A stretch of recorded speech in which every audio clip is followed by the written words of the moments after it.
Hi guys, I'm excited to make one more food vlog of my mama. So ಇವತ್ತು ನಮ್ಮ ಮನೇಲಿ ಕಾಳಮ್ಮನ ಪೂಜೆ ಇದೆ. ಸೊ ಮಮ್ಮಿನೂ ತುಂಬ ಅಡುಗೆ ಮಾಡ್ತಾಯಿದ್ದಾರೆ, ಕೇಟ್ರಿಂಗ್ ಕೂಡ ತುಂಬ ಹೇಳಿದ್ದೀವಿ. ಓವರ್ ಟು ಮಮ್ಮ ಗೈಸ್. ಮಮ್ಮ ಏನೇನು ಮಾಡ್ತಾಯಿದ್ದೀರಾ ನೀವು? ಕೇಟ್ರಿಂಗ್ ಇದೆ ಕಾಳಮ್ಮನ ಹಬ್ಬ. ನಾನು ದೇವಗಡ್ಡೆಗೆ ಕೈಮಾ ಸಾರು, chops, chapati, rice. Okay mama, this is the pre-video guys. We will shoot another video after the food is done. Hi guys, this is the after video of mama's food vlog. ಮಮ್ಮ ಹೆಂಗಾಯ್ತು ಮಾ ಹಬ್ಬ ಇವತ್ತು? ತುಂಬ ಚೆನ್ನಾಗಾಯ್ತು.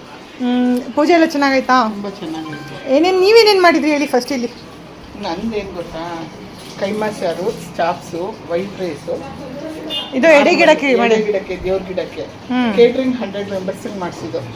ಇಡ್ಲಿ, ಬೋಟಿ ಗೊಜ್ಜು, ರೈಸು, ನಾಟಿ ಕೋಳಿ ಸಾರು, ಗೀ ರೈಸು, ನಾಟಿ ಕೋಳಿ ಸಾರು, ವೈಟ್ ರೈಸು, ಚಾಪ್ಸು, ಸ್ವೀಟು, ಸೌತೆಕಾಯಿ, ಜಾಮೂನು, ಕಬಾಬು, ಎಗ್ಗು. ದೇವರು ನನ್ನ ಮಕ್ಕಳಿಗೆ ಎಲ್ಲ ಒಳ್ಳೇದು ಮಾಡಿ ಅಂತ ದೇವ್ರು ಮಾಡಿದ್ದೀನಿ. ನನ್ನ ಮನೆ ನನ್ನ ಮಕ್ಕಳು ಚೆನ್ನಾಗಿರ್ತೀವಿ. ದೇವ್ರು ಕಾಳಮ್ಮ ನಮ್ಮ ಮನೆ ಕಾಪಾಡು. ಸೂಪರ್ ಆಗಿದೆ ಎಲ್ಲ ಐಟಮ್ಸ್ ಎಲ್ಲ ಚೆನ್ನಾಗಿದೆ. ಓಕೆ ಮಾ ಬಾಯ್ ಮಾಡಿ.